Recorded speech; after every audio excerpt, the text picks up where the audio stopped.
तो हम मानवाधिकार के बारे में थोड़ा सा एक्सप्लेन करेंगे।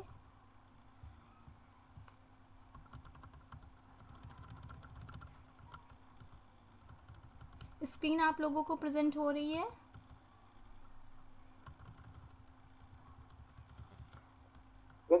सभी को स्क्रीन प्रेजेंट हो रही है ना? सर कहाँ है? जी सर कहाँ है? सर थोड़ा सा अभी जस्ट थोड़ा सा इम्पोर्टेंट वर्क आ गया है तो वो गए हैं, आ जाएंगे अगर बीच में तो फिर सर वहाँ से कंटिन्यू कर देंगे। तब तक मैं आप लोगों की क्लास लेती हूँ। थोड़ा सा इम्पोर्टेंट वर्क था तो सर को सडनली जाना पड़ा, आउट ऑफ फॉर्म जाना पड़ा है। ठीक है मैम, कोई दिक्कत नहीं। तो ठीक है, हम चलिए स्टार्ट करते हैं क्लास को। मानवाधिकार, जैसा कि हम सभी जानते हैं मानव अधिकार दो शब्दों से मिलके बने हैं जिसका क्लियर अर्थ निकल रहा है मानव और अधिकार। देखिए पीडीएफ में भी ऊपर शो हो रखा है। मनुष्य का अधिकार मीन्स मानव का अधिकार ही मानव अधिकार कहा जाएगा। नेक्स्ट आते हैं हम। मानव अधिकार व्यक्तियों के मौलिक अधिकार हैं। मानव अधिकार सार्वभौमिक हैं। लोग बिना किसी शर्त के मानव अधिकार के हकदार हैं। एलेनोर रूजवेल्ट मानव अधिकार के प्रणेता थे। मानव अधिकारों को संयुक्त राष्ट्र चार्टर में अपनाया गया है। यूएनओ द्वारा इसे एक्सेप्ट किया गया है। मानव अधिकार को संयुक्त राष्ट्र चार्टर ने अपनाया है, डबल बार है। कुछ राष्ट्र मानव अधिकार का उल्लंघन करते हैं। कुछ ऐसे भी राष्ट्र हैं जो मानव अधिकार को नहीं मानते हैं, उनका उल्लंघन करते हैं, हालांकि वो यूएनओ में मेंबर नहीं है। क्योंकि जो भी यूएनओ में मेंबर है वो मानव अधिकार का पालन करेगा, क्योंकि यूएनओ ने इसको खुद एक्सेप्ट कर रखा है।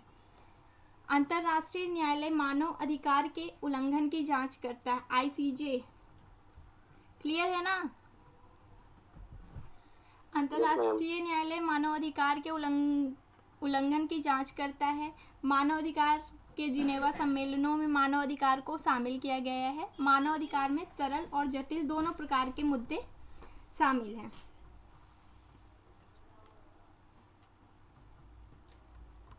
ओके, जैसा कि दिया हुआ है मानव अधिकार व्यक्तियों के मौलिक अधिकार। मानव अधिकार वो अधिकार हैं जो प्रत्येक व्यक्ति के अधिकार है। मीन्स मानव अधिकार में नॉर्मली क्या क्या ज्वाइन है, खाना, रहना, रहन सहन, उनका पहनावा, उनका भोजन, उनके जीविकोपार्जन की व्यवस्था, ये सब मानव के मौलिक अधिकार हैं और इन्हीं की रक्षा करता है मानव ह्यूमन राइट्स की जो ह्यूमन राइट्स ऑर्गेनाइजेशन जो है वो इसी की रक्षा करता है।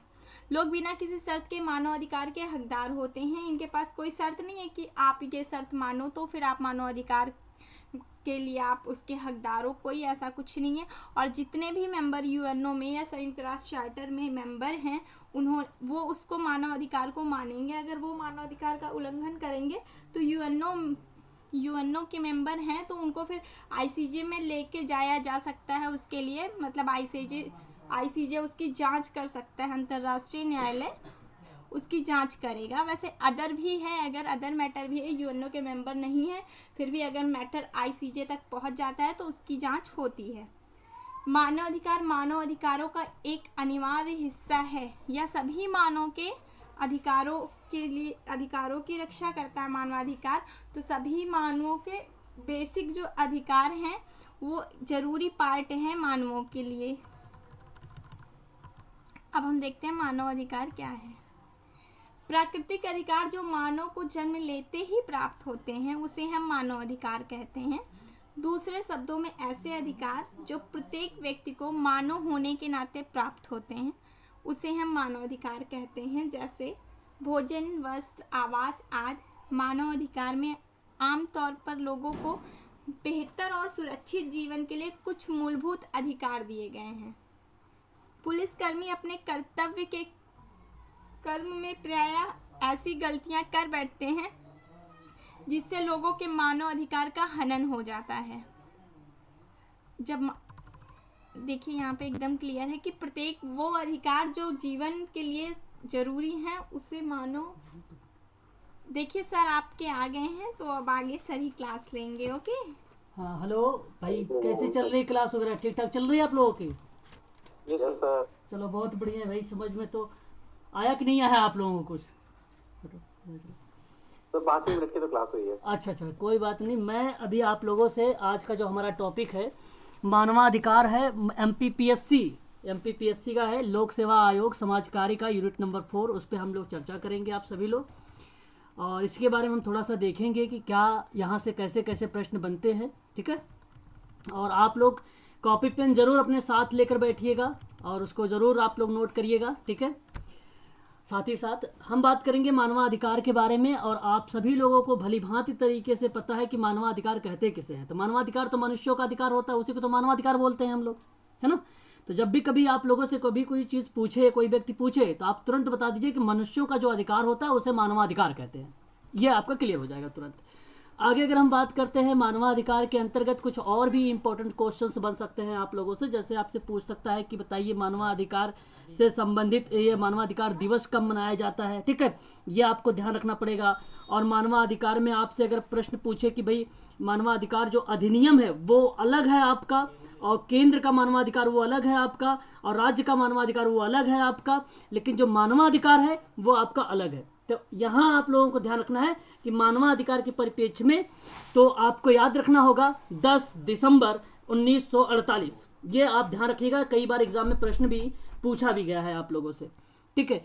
तो जैसे अगर हम बात करें तो मानवाधिकार में क्या बात कही गई है कि मानवाधिकार व्यक्तियों के मौलिक अधिकार को रिप्रेजेंट करता है।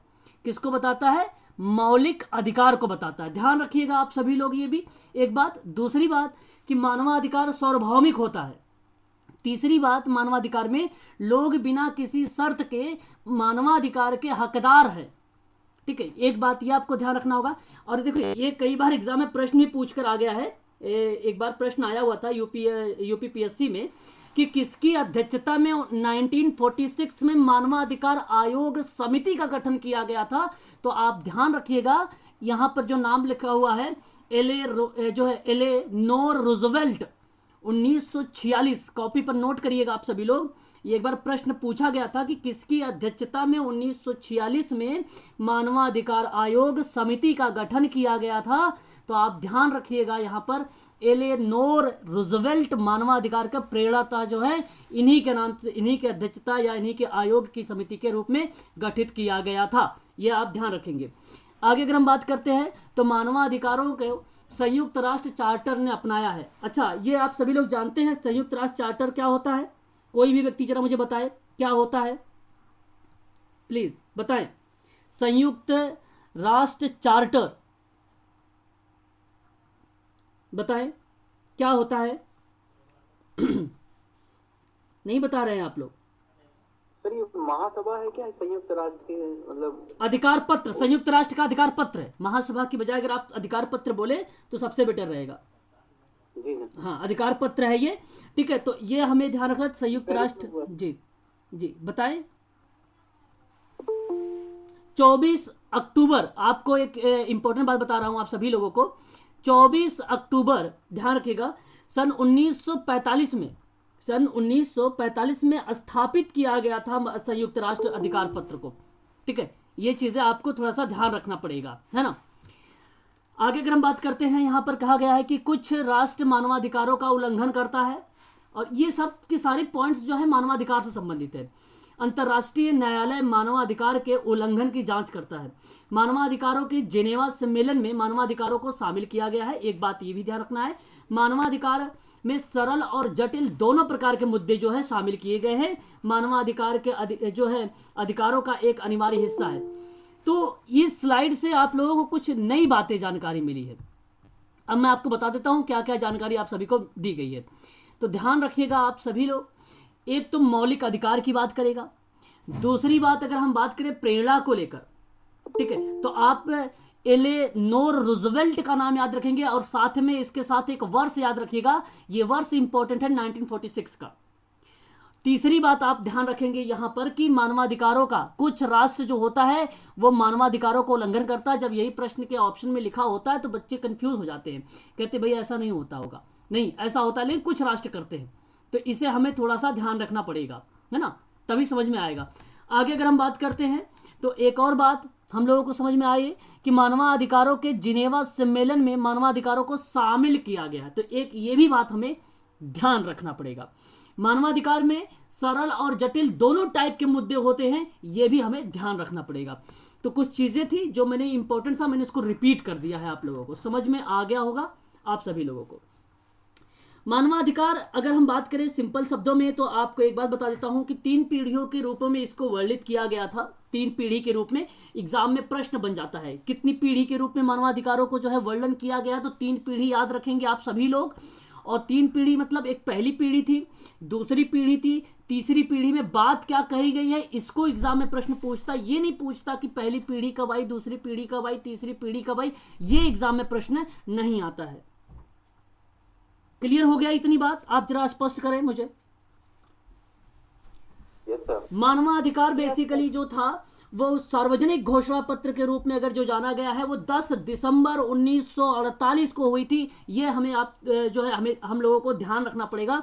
10 दिसंबर 1948 मानवाधिकार की स्थापना जो है 10 दिसंबर 1948, ये चीज ध्यान रखना। मानवाधिकार दिवस के रूप में भी आता है एग्जाम में प्रश्न, तो 10 दिसंबर ही आप लोग लगाएंगे। सर इसी को पेरिस समझौता कहते हैं क्या सर? नहीं, पेरिस समझौता नहीं होगा। ठीक है, अगर हम बात करते हैं मानव मनुष्यों के अधिकार के बारे में, तो मानवाधिकार में जो है पुरुषों के बराबर के अधिकार प्रदान किए गए हैं स्त्रियों को, और स्त्री और पुरुष, ध्यान से मेरी बात को सुनिएगा, स्त्री और पुरुष को दोनों को इक्वलिटी के बारे में अगर कोई बात करता है तो मानवाधिकार बात करता है आपका।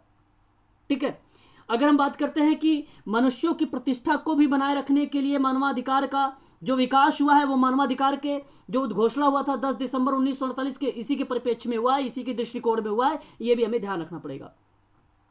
पहली पीढ़ी बात करती है नागरिक और राजनीतिक अधिकार को लेकर, तो नोट कर लीजिएगा कॉपी पर, सिर्फ एक वर्ष आप लोगों को, यही आप लोगों के एग्जाम में काम आएगा। जब पहली पीढ़ी पूछेगा मानवाधिकार के बारे में, तो नागरिक और राजनीतिक अधिकार का नाम दिया गया है, ये पहली पीढ़ी का हो जाएगा। मैं लिख दूं कि आप लिख रहे हैं कॉपी पर? हालांकि हो सकता है अभी आपको लास्ट में मिल जाए, लेकिन कुछ इंपॉर्टेंट बातें मुझे याद आ रही हैं, तो आप लोग इसे नोट भी करते रहें साथ साथ, है ना, जिससे कि आप सभी के एग्जाम के पॉइंट ऑफ व्यू से काम आने वाले हैं। ठीक है, तो नागरिक और राजनीतिक जब भी कभी आपको मिले अधिकार को लेकर, तो उसी को आप लोग क्या करेंगे, क्लिक करेंगे, ये पहली पीढ़ी हो जाएगी, फिर आपका डन। दूसरी पीढ़ी के अगर बारे में बात करें, तो मानवाधिकार दूसरी पीढ़ी बात करता है सकारात्मक अधिकार के बारे में। सकारात्मक अधिकार, क्यों सकारात्मक अधिकार भाई? क्योंकि सामाजिक प्रावधानों के द्वारा जो राष्ट्र के लिए सक्रियता और सकारात्मक कार्य बताए गए हैं, वो दूसरी पीढ़ी में बताए गए थे। नागरिकता के बारे में बताई गई थी, और राजनीतिक के बारे में बताया गया था, वो पहली पीढ़ी में बताया गया था। दूसरी पीढ़ी में क्या बताया गया था? सकारात्मक अधिकार के बारे में। ठीक है, याद रखिएगा, दूसरी पीढ़ी भी और आपका पहली पीढ़ी भी। दूसरी पीढ़ी ही आपकी रिलेट करती है सामाजिक को, आर्थिक को, सांस्कृतिक अधिकार को भी।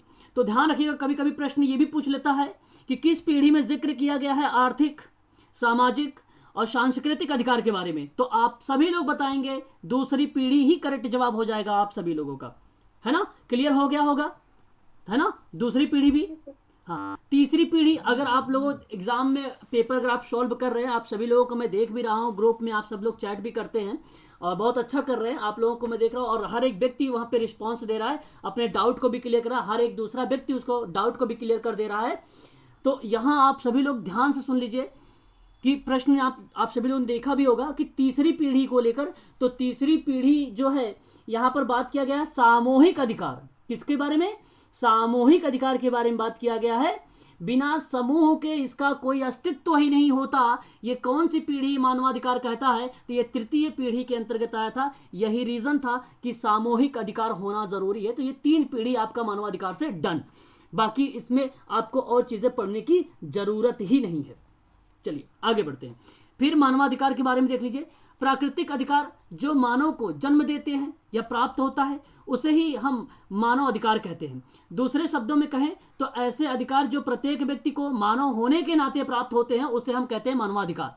जैसे भोजन, वस्त्र, आवास आदि मानव अधिकार के अंतर्गत आते हैं। और आम लोगों को बेहतर और सुरक्षित जीवन व्यतीत करने के संबंध में भी मानवाधिकार ही आता है। पुलिसकर्मी अपने कर्तव्यों के क्रम में प्रायः ऐसी गलतियां कर बैठते हैं जिससे लोगों की मानवाधिकार का हनन हो जाता है। तो इस तरीके का अगर कोई शब्द मिलेगा तो आपका तुरंत दिमाग क्लिक हो जाना चाहिए कि ये मानवाधिकार को रिप्रेजेंट कर रहा है, उसको प्रतिनिधित्व कर रहा है। ठीक है, इतनी चीज तो क्लियर हो गई होगी। मैं आगे बढ़ूं, बताएं एक बार आप लोग। एक बार स्पष्ट करें। Yes sir. चलो बहुत बढ़िया है। Yes sir.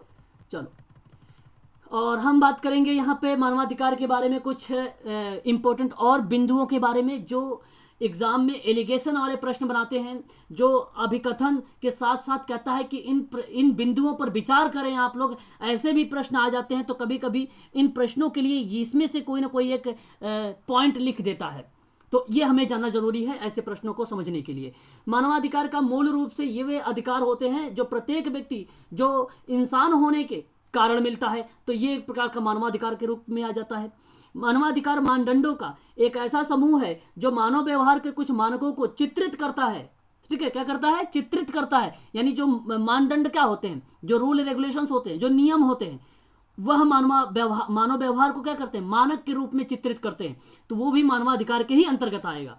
मानवाधिकार मूल रूप से जिंदगी जीने, आजादी, निजी सुरक्षा अधिकार इत्यादि जैसी बातों पर या इत्यादि जैसे शब्दों पर विचार विमर्श करता है मानवाधिकार। तो ध्यान रखिएगा, जीवन जीने, आजादी, निजी सुरक्षा का अधिकार के बारे में अगर बात होती है तो भी ये मानवाधिकार के ही अंतर्गत आएगा।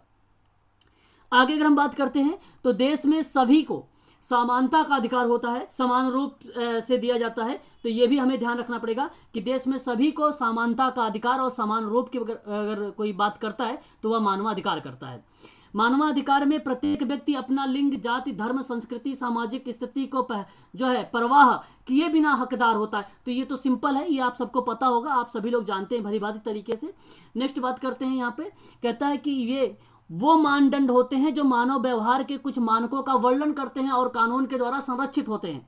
ठीक है, तो मानवाधिकार में क्या एक चीज और आती है? मानक चीजों को वर्णित करता है, नियम, रेगुलेशन, मानदंड को, प्रतिमानों को वर्णित करता है, प्लस में कानून के द्वारा क्या किया जाता है? इसको सुरक्षित रखा जाता है। तो ये मानवाधिकार को ही बताता है एक प्रकार से। ठीक है, तो ये भी पॉइंट आपके लिए इंपॉर्टेंट थी, इसे आप स्टार लगा लीजिएगा, क्योंकि ये प्रश्न हो सकता है पॉइंट के रूप में देखने को मिल जाए हमें।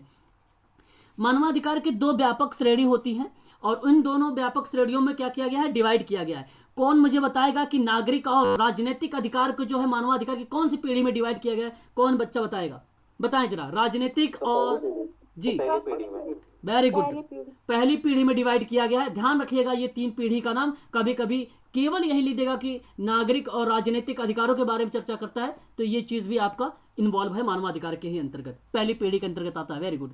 आगे अगर हम बात करते हैं कि मानवाधिकार के दुरुपयोग के 5 जो है जांच करने के लिए संयुक्त राष्ट्र समिति की भी स्थापना की गई। तो एक बार प्रश्न ये भी पूछा जाता है कि भाई मानवाधिकार का अगर जांच करना है तो किस समिति के माध्यम से करेंगे और वो कौन सी समिति बनाई गई थी? तो वो समिति आप लोग ध्यान रखिएगा, संयुक्त राष्ट्र की समिति थी। ठीक है, तो ये चीजें आप लोगों को ध्यान रखना होगा और ये सभी के सभी पॉइंट्स जो थे ये इंपॉर्टेंट थे। आगे हम बात करते हैं और भी मानवाधिकार के बारे में समझते हैं। सिंपल शब्दों में मानवाधिकार होता क्या है?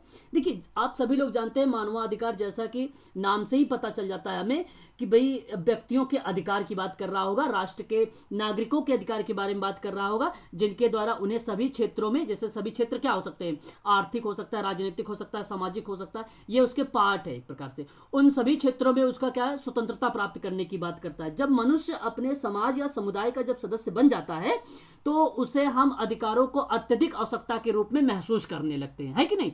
तो वही एक प्रकार का मानवाधिकार होता है। और मानवाधिकार ये बता रहा है कि मानवाधिकार सभी अधिकारों का एक ऐसा समूह है जो हर व्यक्ति को उसके लिंग, जाति, पथ, धर्म, राष्ट्र, स्थान, आर्थिक स्थिति के परवाह किए बिना दिया जाता है, उसे बोलते हैं मानवाधिकार।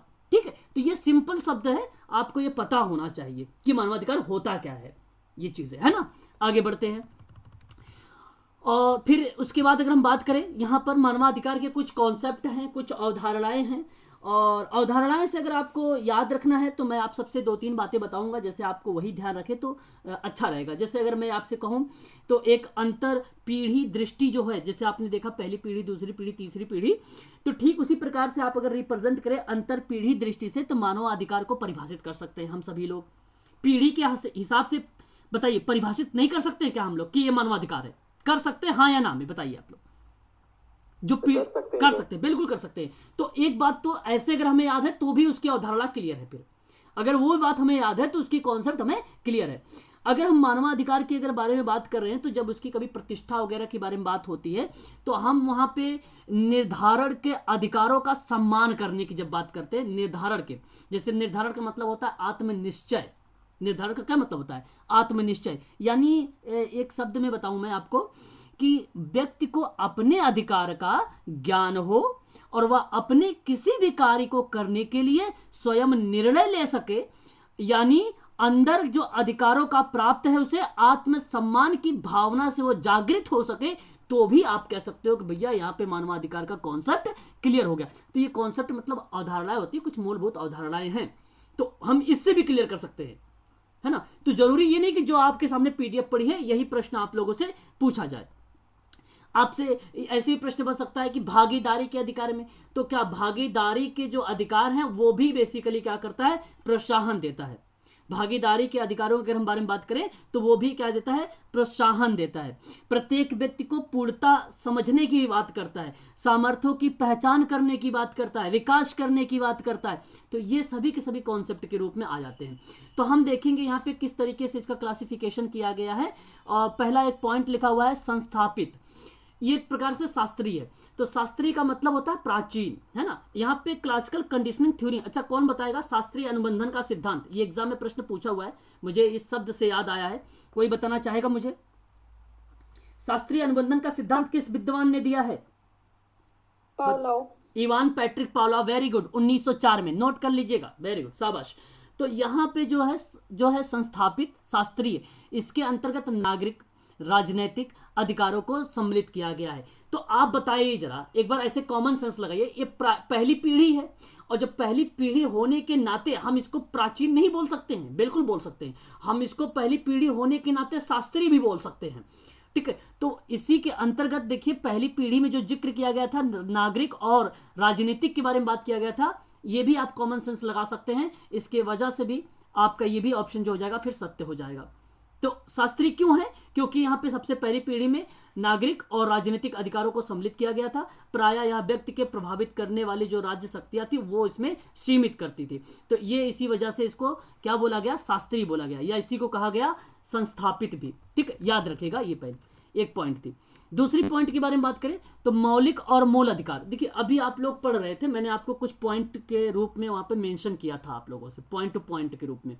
तो मौलिक और मूल अधिकार भी कहीं ना कहीं रिप्रेजेंट हो जाता है, प्रस्तुत हो जाता है कि यहाँ पर मानवाधिकार में। तो हाल ही में मानवाधिकार में हुई बढ़ोतरी के एक नया सरोकार उत्पन्न हो गया, जिसके लिए कुछ अधिकार समाप्त हो जाएंगे और कुछ अधिकार इतने महत्व हैं कि उन्हें राष्ट्रीय और अंतर्राष्ट्रीय नीतियों को प्राथमिकता दी जानी चाहिए, है ना। और इस व्यक्तिगत गरिमा और भौतिक आवश्यकताओं से जुड़े सारे जो होते हैं वो अधिकतर सम्मिलित किए जाते हैं, वो मौलिक और मूल अधिकार के ही अंतर्गत आते हैं। तो जब कभी मौलिक या मूल अधिकार लिखा रहेगा तो आप उसे एलिमेंट मत करना, कभी आप लोग उसे तुरंत आप लोग बोल देना कि भैया ये तो मानवाधिकार का पार्ट है, ये क्या है? मानवाधिकार का पार्ट है, ये आपका करेक्ट हो जाएगा। फिर आगे अगर हम बात करते हैं सामूहिक और व्यक्तिगत अधिकार के बारे में, सामूहिक और व्यक्तिगत के बारे में अगर हम बात करें तो सामान्यतः अधिकांश जो होता है मानवाधिकार का संबंध व्यक्ति से होता है। बात तो सही है, क्योंकि साफ शब्दों में पहली पीढ़ी बता रहा था, रिप्रेजेंट कर रहा था कि भाई नागरिक और राजनीतिक अधिकार का नाम दिया था। इस पीढ़ी में जो पहली पीढ़ी की बात कर रहा हूं मैं, जहां पे मानव की स्वतंत्रता का ज्यादा ध्यान रखा जा रहा था, और पहली पीढ़ी में ही मनुष्य को प्राकृतिक अधिकार का रूप भी दिया गया था, क्योंकि उन पर ज़्यादा ध्यान दिया गया, जैसे संगठित होने के लिए, बोलने के लिए, आंदोलन करने के लिए, कानून के समक्ष समता के लिए, बिना किसी भेदभाव के सभी को समानता प्रोवाइड करने के लिए, व्यक्ति के जन्म के प्रति मानवाधिकार के पूर्ण रूप से सुरक्षा प्रदान करने का दायित्व के बारे में, इन सभी चीज़ों के बारे में जिक्र किया था। इसकी वजह से हम लोग बोल सकते हैं कि सामूहिक और व्यक्तिगत। लेकिन अगर व्यक्तिगत का रूप देखेंगे तो प्राथमिक पीढ़ी के रूप में, देखो मैं दो चीजें साथ लेके चल रहा हूं आप लोगों का। और अगर हम सामूहिक के बारे में बात करें तो ये आप लोग मुझे बताएंगे पहली पीढ़ी है, दूसरी पीढ़ी है, तीसरी पीढ़ी है सामूहिकता, बताएं आप लोग। तीसरी पीढ़ी है, वेरी गुड, बहुत बढ़िया, शाबाश, बहुत अच्छा। तो यहाँ पे जो तीसरी पीढ़ी थी वो बेसिकली सामूहिक अधिकार के नाम से जाना गया था, क्योंकि मैंने बताया भी है कि समूह का इसका एक अस्तित्व, मतलब बिना समूह का कोई अस्तित्व ही नहीं होता किसी चीज का।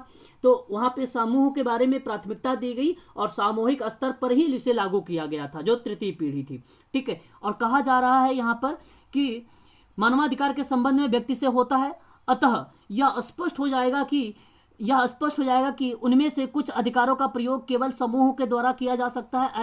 ऐसा विशेष रूप से तब होता है जब किसी अधिकारों का प्रयोग योग्यता के लिए किसी समूह का सदस्य का होना जरूरी होगा। तो ये तो बात समझ में आ रही है हमें पीढ़ी के माध्यम से भी, ठीक है।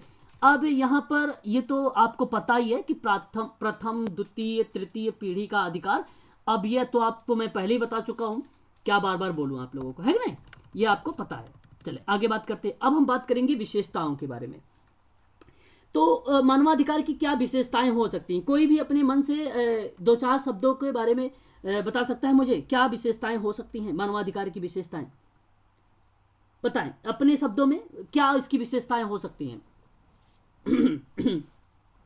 भाई मानवाधिकार की विशेषताओं के बारे में अगर मैं बात करूं तो सीधा सीधा आप कह दीजिए कि सर ये तो सार्वभौमिकता के दृष्टिकोण से अगर देखा जाए तो मानवाधिकार को परिभाषित कर दीजिए तो वह मानवाधिकार का विशेषता हो जाएगा, है ना।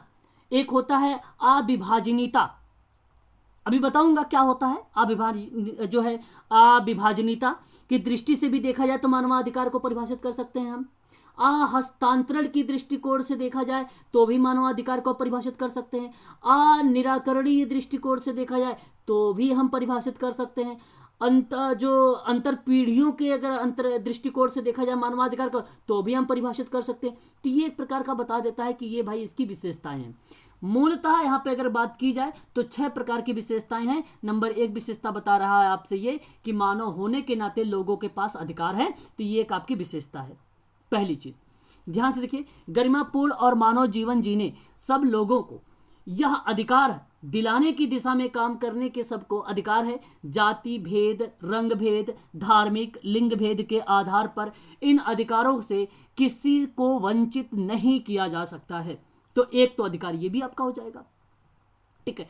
दूसरा अगर हम बात करें मानवाधिकार का सार्वभौमिकता के रूप में, सार्वभौमिक है तो वे अधिकार जो राष्ट्र, जाति, लिंग, रंग के आधार पे नहीं होता है। सभी देशों के लोगों को जाति, रंग, धर्म मानने वालों को सर्वत्र समान अधिकार प्राप्त है। विश्व के सभी विकसित या विकासशील देशों को इन अधिकारों को अपने अपने नागरिकों में सुनिश्चित करना भी एक प्रकार का मानवाधिकार सार्वभौमिक होता है।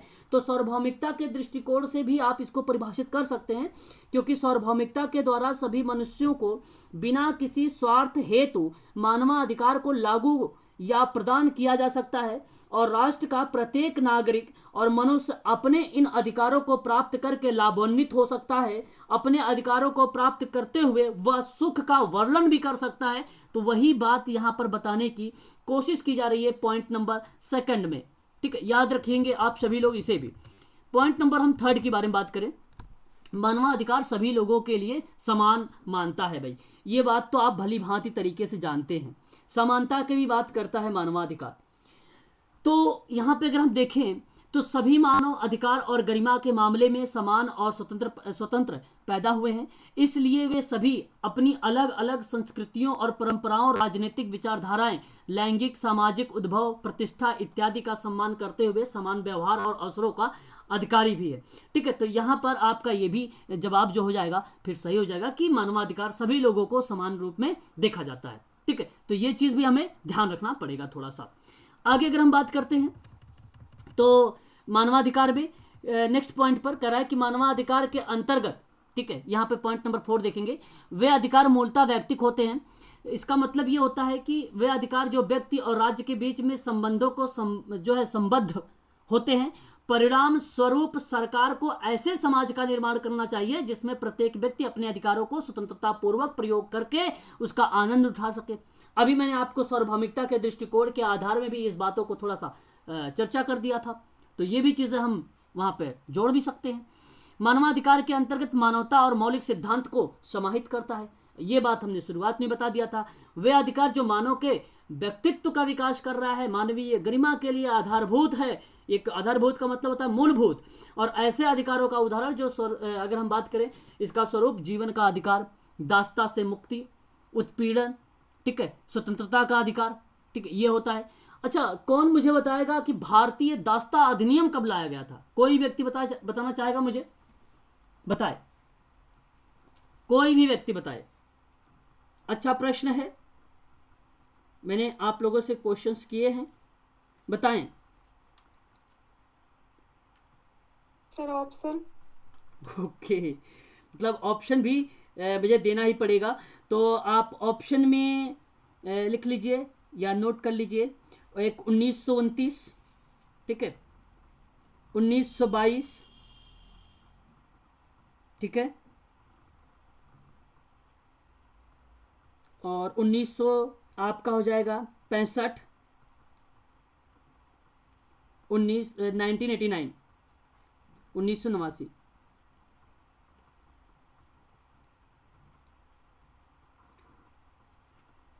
देखो मैं बताता हूँ आपको, ध्यान से मेरी बात को सुनिए। जो भारतीय दास्ता अधिनियम आया था 1843 में लाया गया था, बेसिकली 1843 में लाया गया था, और वह अधिनियम उसको फिर बाद में मॉडिफिकेशन किया गया था, उसको फिर मॉडिफिकेशन किया गया था। तो इसलिए उसमें जो संशोधन का पार्ट आप मानते हैं, ठीक है भाई, एक मिनट, थोड़ा सा एक मिनट। हाँ, तो आप लोगों को यहाँ पे वो चीज़ें जब आपको वो कहेंगे तो 1989 को आप करेक्ट जवाब देंगे, 1989 को करेक्ट जवाब देंगे, ठीक है, अगर आपको 1843 नहीं मिलेगा तो, ठीक है, याद रखिएगा आप सभी लोग। आगे अगर हम बात करते हैं मानवाधिकार के अंतर्गत, ये चीज़ें आ गई, आपको ये क्लियर हो गया होगा। मानवाधिकार के संवर्धन और संरक्षण केवल देश की सीमा के अंदर ही सीमित नहीं है, बल्कि यह कुछ आदर्शों को स्थापित करता है जो पूरे विश्व के लिए माना जाता है, ठीक है। तो ये भी एक प्रकार की विशेषता के रूप में जाना जाता है, ठीक है। ऐसी स्थितियां उत्पन्न करने के लिए उत्तरदायी माना जाता है जिससे वे अधिकार, प्रोत्साहन, संरक्षण, आदर और वातावरण बन सके। तो ये बातें हम लोगों को थोड़ा सा ध्यान रखना पड़ेगा मानवाधिकार के परिप्रेक्ष्य में, उसके दृष्टिकोण में। आगे बढ़ते हैं। मानवाधिकार की अगर हम बारे में बात करें तो कुछ ऐसे इसकी कुछ घटनाएं हैं, उन घटनाओं को हमें थोड़ा सा ध्यान रखना पड़ेगा, इसका विकास कैसे हुआ है ना, ये चीजें हमें थोड़ा सा समझना पड़ेगा। जैसे अगर हम बात करें प्राचीन यूरोपीय चार्टर में, तो पॉइंट टू पॉइंट मैं बताऊंगा आप लोगों से, आप पॉइंट टू पॉइंट मेंशन करिएगा, ठीक है। तो यहाँ पे मैग्ना कार्टा 1215 में आप ध्यान रखेंगे, और जो यहाँ पे जो यूट्रेस्ट संघ है नीदरलैंड का, वो 1579, ये इंपॉर्टेंट नहीं है, इसको आप छोड़ देंगे। 1689 में ब्रिटिश अधिकार बिल था, ये आपके लिए इंपॉर्टेंट हो जाएगा।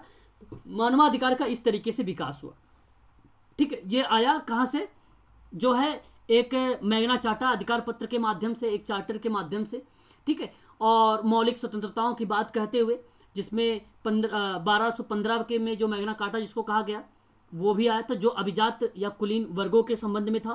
फिर 1689 में आया, ब्रिटिश अधिकार बिल के रूप में आया, जो मौलिक अधिकार की बात करता था। तो मैं कहूँगा कि आप लोग अपने कॉपी पर मेंशन कर ले मैग्ना कार्टा का नाम और ब्रिटिश अधिकार बिल का, दो। आगे अगर हम बात करेंगे 18-19वीं शताब्दी के अधिकारों में शास्त्रीय अधिकार कहा गया। और शास्त्रीय अधिकार किसको, जो नागरिक और जो है राजनैतिक था, उसी को बोला गया था, जो व्यक्ति की स्वतंत्रता से संबंधित था, जिन्हें कई राष्ट्रीय संविधान में अगर हम बात करें तो दर्जा या उसको दर्ज किया गया। आजकल सरकार योजनाएं, शिक्षा, स्वास्थ्य, कल्याण के क्षेत्र में अधिकारों को नई श्रेणी में प्रदान किया गया है, ठीक है। तो ये भी हमें ध्यान में रखना पड़ेगा। और इन्हीं अधिकारों को सामाजिक आधार कहा जाता है। सामाजिक आधार किसे कहते हैं, ये भी प्रश्न पूछ सकता है आपसे।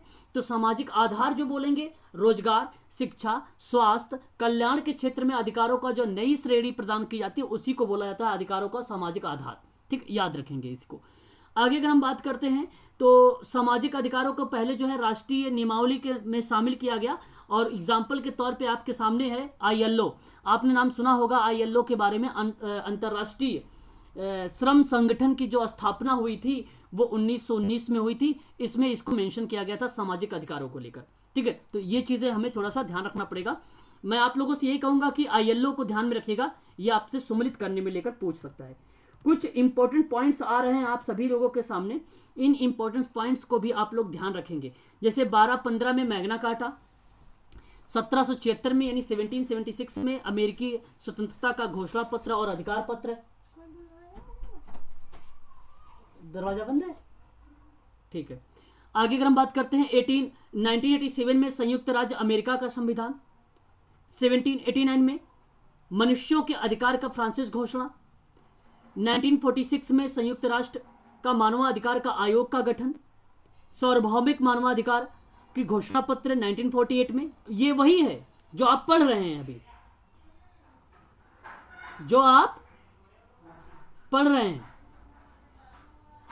1949 में जेनेवा की संधि, 1950 में मानवाधिकारों का मौलिक स्वतंत्रता का संरक्षण और यूरोपीय की संधि, ये इंपॉर्टेंट नहीं है, ठीक है, कीवर्ड्स हैं सारे के सारे और इंपॉर्टेंट चीज भी है। 1961 में मातृत्व लाभ अधिनियम है, वो तो हमें पता ही है, लेकिन उसके साथ अगर हम ये भी याद रख लें कि यूरोपियों का जो सामाजिक घोषणा पत्र था, लेकिन इतना आप इसको प्राथमिकता मत दीजिएगा, लेकिन ध्यान रखिएगा कि साथ साथ में अगर आप मातृत्व लाभ अधिनियम याद रख रहे हैं तो ये भी याद रख सकते हैं आप। 1966 की बात करें, 1966 में तो आर्थिक, सामाजिक, सांस्कृतिक अधिकारों को लेकर अंतर्राष्ट्रीय संधि हुई थी। साथ ही में नागरिक और राजनीतिक अधिकारों को लेकर अंतर्राष्ट्रीय संधि हुई थी। नागरिक और राजनीतिक और अधिकारों से जुड़ी ऐच्छिक संधि के बारे में बात किया गया था 1966 में। ये पॉइंट आप सबके लिए इंपॉर्टेंट है, इसको आप सभी लोग ध्यान में रखिए। पानी की केन बोल रहा है, मैंने कहा ऊपर होगी तो होगी। बोलो ऊपर से लेके जाए पानी। हाँ मैंने बोल दिया। मनीष जरा होल्ड रखना। कहाँ? आगे अगर हम बात करते हैं कि 1953 में मानवाधिकार का विश्व सम्मेलन में पारित वियना घोषणा पत्र था, कार्यवाही का कार्यक्रम था, ये भी आपका करेक्ट जवाब हो जाएगा। ठीक है, तो इसमें आप लोगों को 4-5 ही हैं जो मैंने बताया है, उसे आप लोग ध्यान रखेंगे, बाकी सारा याद करने की जरूरत नहीं है। लाइक मैं फिर से दोबारा से रिपीट करूंगा, एक बार 12-15 याद करेंगे आप सभी लोग। दूसरा आप याद करेंगे यहाँ पे जो है अमेरिकी की स्वतंत्रता घोषणा पत्र का अधिकार पत्र 1776 का, और उसके बाद अगर आप याद करेंगे तो 1946 का ये, ठीक है यहाँ पर, और उसके बाद आप ये याद रखेंगे सार्वभौमिक घोषणा पत्र का, ठीक है, और एक लास्ट वाला 1966 का, 1966 का, ठीक है, ये आपको ध्यान रखना होगा। आगे हम बात करते हैं। द्वितीय विश्व युद्ध के भीषण अत्याचारों को मानवाधिकारों के युग का प्रारंभ करने वाला माना जा सकता है, क्योंकि इनसे इस विचार पर विराम लग गया कि यह राज्य का अधिकार है कि वह अपने नागरिकों के साथ किस प्रकार व्यवहार करे। ठीक है, ये चीज हमें ध्यान रखना। संयुक्त राष्ट्र के घोषणा पत्र की प्रस्तावना में जो मौलिक मानवाधिकारों के प्रति विश्वास को दोहराया गया है, संयुक्त राष्ट्र के चार्टर के अनुच्छेद में कहा गया है। ठीक है, ये बातें बताई गई है कि मानवाधिकार के प्रति विश्वास को दोहराया जाए। ठीक है, तो इतनी बातें याद रखिए, बाकी इतनी स्लाइड पढ़ने की जरूरत आप लोगों को नहीं है ना। साथ ही साथ थोड़ा सा मेंशन भी करते जाइएगा अपने नोट्स पर भी। सन 1946 के बारे में अगर हम बात करें तो संयुक्त राष्ट्र मानवाधिकार आयोग स्थापित किया गया, जो 2 वर्ष से कम अवधि के लिए इस आयोग में मानवाधिकार को सार्वभौमिक घोषणा पत्र तैयार किया गया था, और जिसे 1948 में संयुक्त राष्ट्र महासभा को स्वीकार करना पड़ा। और आपको अच्छी तरीके से पता है सार्वभौमिकीकरण के रूप में इसको जब इन्वॉल्व किया गया था 10 दिसंबर 1948 को। ठीक है, ये चीजें हमें थोड़ा सा ध्यान रखना पड़ेगा। ठीक है, आगे हम बात कर लेते हैं। ठीक है, और कुछ यहाँ पे इंपॉर्टेंट चीजें नहीं है, बाकी वही अमेरिका वगैरह का सब मिल जाएगा। ठीक है, आगे हम बात करते हैं भारतीय संविधान में मानवाधिकार के बारे में। तो देखिए यहाँ पे थोड़ा सा भारतीय संविधान में मानवाधिकार का महत्व को जो है पहचाना गया है, और तृतीय अध्याय आप सबको पता होगा मौलिक अधिकारों से जुड़ा हुआ है, और कुछ वहाँ पे अधिकारों के बारे में चर्चा किया गया है, जैसे क्षमता का अधिकार के बारे में जिक्र किया गया है, आप लोगों को भली भांति तरीके से पता होगा। स्वतंत्रता के अधिकार के बारे में जिक्र किया गया है, ये भी पता होगा आपको। शोषण के विरुद्ध के अधिकार के बारे में चर्चा किया गया है। धार्मिक स्वतंत्रता के बारे में बात की गई है। सांस्कृतिक के बारे में बात की गई है। सांस्कृतिक और शिक्षा के बारे में बात की गई है। संवैधानिक उपचारों के बारे में बात की गई, जो अनुच्छेद नंबर 32 बताता है, जहाँ पर डॉक्टर भीमराव अम्बेडकर कहते हैं कि यह संविधान का आत्मा है। तो ये भी हमें पता होना चाहिए। तो यहाँ से वही जो है अध्याय 3 वाला अगर आप याद रहेगा तो आप इजीली कर लेंगे, बाकी इसमें कुछ और चीजें है ही नहीं। ठीक है, चलिए आगे बढ़ते हैं। और साथ में कहा है कि प्रत्येक नागरिकों के मौलिक कर्तव्यों का जो संविधान भाग 4 का काम में अगर हम बात करें तो अनुच्छेद जो है 51 का ए दर्ज किया गया है, जो मौलिक अधिकारों को गारंटी और अधिक मजबूत प्रदान करता है, और मौलिक अधिकारों को लागू करने की बात करता है, शक्ति प्रदान करने की बात करता है। और आप अनुच्छेद 32 भली भांति तरीके से जानते हैं, जहां पे संवैधानिक उपचारों के अधिकार के बारे में बात ही किया है। साथ ही साथ उच्च न्यायालयों को एक ऐसी शक्ति जो अनुच्छेद 226 के अंतर्गत भी प्रदान की गई है, उसके बारे में भी जिक्र करता है। मैं आप सबसे यही कहूंगा कि भाग 4 का अनुच्छेद 51 का ए या का आप बोल सकते हो, और अनुच्छेद 32, ठीक है, ये याद रखेंगे इस पॉइंट में, और आप याद रखेंगे भाग नंबर 3 अध्याय नंबर 3 को। बस इतनी चीजें आप यहां से ध्यान रखेंगे, नोट करते चलिएगा साथ साथ में। क्योंकि आप सबको मैंने कई बार पढ़ा चुका हूँ, बता चुका हूँ, आप भली भांति तरीके से जानते हैं, परिचित हैं, ठीक है, इन सभी चीज़ों से। अनुच्छेद 21 में अगर हम बात करते हैं, देखिए यहाँ पे मानवाधिकार के प्रसार के लिए जो उच्चतम न्यायालय की जो भूमिका रही है वो काफ़ी प्रशंसनीय रही है, और अनुच्छेद 21 में इसके लिए बताया गया कि एक फलदायी अनुच्छेद है ये। और 21, देखिए मैं 21 का एक ही बात नहीं कर रहा हूँ, अनुच्छेद 21 की बात कर रहा हूँ। मुझे कौन बताएगा अनुच्छेद नंबर 21? बताएं जरा, बोले, बताएं आप लोग, हो कि चले गए हो कहीं? सर शिक्षा के लिए है ना? 21 का ए है, 21 का ए है, प्राण। क्या बोले आपने, फिर से रिपीट करें। संरक्षण और गिरफ्तारी के विरुद्ध में संरक्षण, कुछ ऐसा ही कुछ। प्राण और दैहिक के बारे में अगर बात करता है, हाँ, प्राण और दैहिक के बारे में अगर कोई बात करता है तो वो अनुच्छेद नंबर 21 होता है। ये हमें थोड़ा सा ध्यान रखना पड़ेगा, ठीक है, ये वाले पॉइंट। चलिए आगे हम बात करते हैं। अब मानवाधिकार जो है एक बहु सदस्यीय निकाय है। इसके प्रथम अध्यक्ष जो रहे हैं वो आप ध्यान रखिएगा, एक प्रथम अध्यक्ष और एक वर्तमान के अध्यक्ष कौन है, इनका दो नाम याद रखेंगे। और प्रथम जो थे न्यायमूर्ति रंगनाथ मिश्रा थे, और वर्तमान में जो है न्यायमूर्ति अरुण कुमार मिश्रा जी हैं। ये हमें थोड़ा सा ध्यान रखना पड़ेगा, ये पूछा जा सकता है आप लोगों के लिए, तो ये स्लाइड इंपॉर्टेंट है आप सभी लोगों के लिए मानवाधिकार में, है ना। आगे अगर हम बात करते हैं तो यहाँ पे आप देख रहे हैं कि राष्ट्रीय मानवाधिकार आयोग के जो नए अध्यक्ष हैं 2021 में जिनको चुना गया है वो न्यायमूर्ति हैं अरुण कुमार मिश्रा, और ये आप देख रहे हैं रंगनाथ मिश्रा जी को, ये प्रथम है, ठीक है। बाकी यूनिवर्सल का मतलब सार्वभौमिक होता है, डिक्लेरेशंस मतलब घोषणा होती है। जो सार्वभौमिक घोषणा को एक संयुक्त राष्ट्र महासभा ने 10 दिसंबर 1948 को अपनाया है, ये बात मैंने पहले ही बता रखा था आप लोगों से, और वही चीजें यहां पर मेंशन कर दी गई, ठीक है। आगे हम बात कर लेते हैं।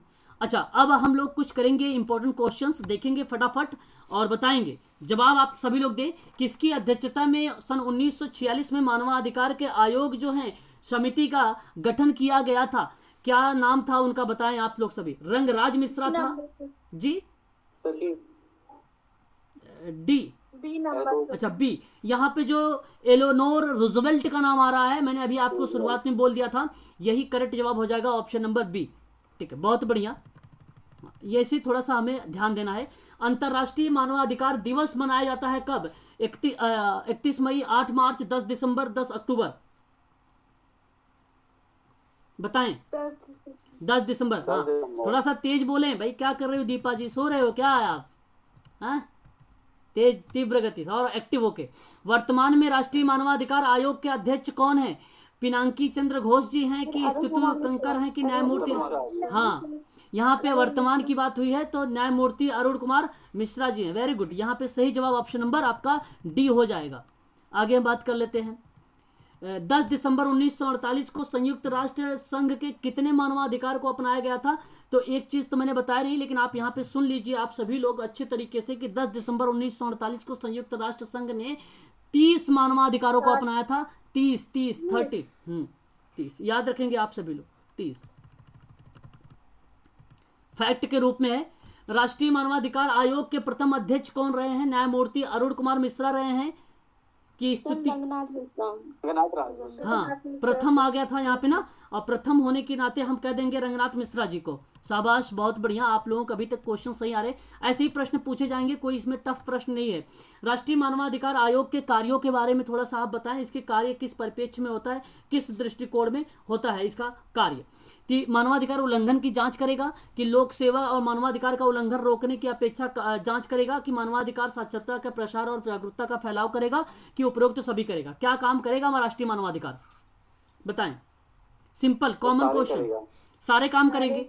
हाँ, सारे काम करेगा। यहाँ पर उसके उल्लंघनों की जांच भी करता है, और साथ में लोक सेवक के द्वारा जो होता है मानवाधिकारों को अगर उल्लंघन करता है तो उसको रोका भी जाता है और जांच भी करता है, प्लस में साक्षरता और प्रसार की जागरूकता के रूप में भी काम करता है। तो इसलिए ऑप्शन नंबर डी आपका यहाँ पे करेक्ट जवाब हो जाएगा, उपयुक्त सभी। आगे अगर हम बात करते हैं, राष्ट्रीय मानवाधिकार आयोग किस प्रक्रिया का अनुसरण करता है? ऑप्शन ए आपका दंड प्रक्रिया, बी आपका सिविल प्रक्रिया, डी सी आपका अपने द्वारा विनियमित प्रक्रिया, ऑप्शन डी जो है ए बी सी तीनों दे रखा है। आप बताएं जरा यहाँ पर क्या होना चाहिए, राष्ट्रीय मानवाधिकार आयोग किस प्रक्रिया का अनुसरण करता है? अपने द्वारा विनियमित प्रक्रिया को, हाँ सर अपने द्वारा अगर करेंगे तो वो सी हो जाएगा सर। हाँ, अपने द्वारा ही करेगा। अभी आपने देख रहे थे जन्म से ही वो चीजें मिल जा रही थी मानवाधिकार में। अपने अधिकारों के बारे में तो बात होती है मानवाधिकार में, मनुष्य के अधिकारों के बारे में बात होती है ना। कौन सी दंड प्रक्रिया होती है, सिविल प्रक्रिया होती है। हाँ, तो वो चीजें मैंने जो आपको बताया अभी 8-10 पॉइंट ऐसे लिखा था ना, वो पॉइंट आप लोगों के लिए बहुत इंपॉर्टेंट है। वो पॉइंट आपके जब प्रश्न आते हैं एलिगेशन वाले में भी आपका प्रश्न वो आते हैं बिंदुओं पर विचार करने वाला, तो यहाँ पे ऑप्शन सी वाला करेक्ट हो जाएगा। मानवाधिकार के अगर बारे में हम बात करें तो यहाँ पर फिर एक क्वेश्चन आ रहा है कि मानवाधिकार आयोग जो है, पता है कि मानवाधिकार का उल्लंघन किया है, पता है उसे मानवाधिकार का उल्लंघन किया है, तो वह उत्तरदायी व्यक्ति क्या होगा, स्वयं दंडित कर सकेगा कि बी ऑप्शन कहेगा कि सरकार ऐसे उत्तरदायित्व व्यक्ति को जो लोक सेवा के विरुद्ध अभियोजक या अभियोजन की कार्यवाही या अन्य कोई कार्यवाही करने की सिफारिश करेगा। ऑप्शन सी कहता है उच्चतम न्यायालय से संबंधित उच्च न्यायालय में रिट याचिका दाखिल कर सकता है। ऑप्शन डी कहता है बी एंड सी। तो यहाँ पे आप मुझे जवाब बताएंगे कि मानवाधिकार आयोग पता है कि जहां पर मानवाधिकार का उल्लंघन किया गया है उसके में उत्तरदायी व्यक्ति का क्या होना चाहिए। स्वयं दंडित कर सकता नहीं है, ऑप्शन आपका यही कट जाएगा।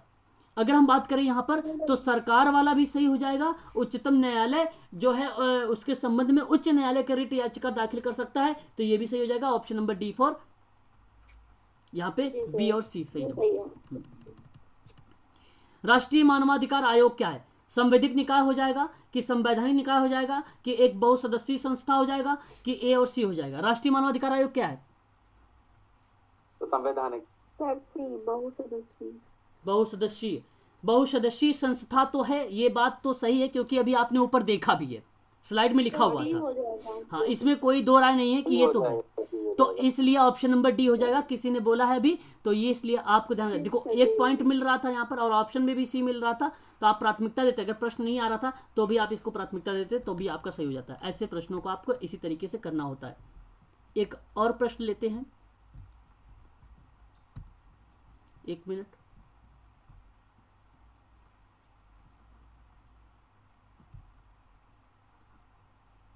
चलिए, क्वेश्चन नंबर यहाँ पे हम नेक्स्ट देखेंगे, आपके सामने है। क्वेश्चन नंबर 10 आपसे कह रहा है कि निम्न में से कौन सा राष्ट्रीय मानवाधिकार आयोग का कार्य नहीं है।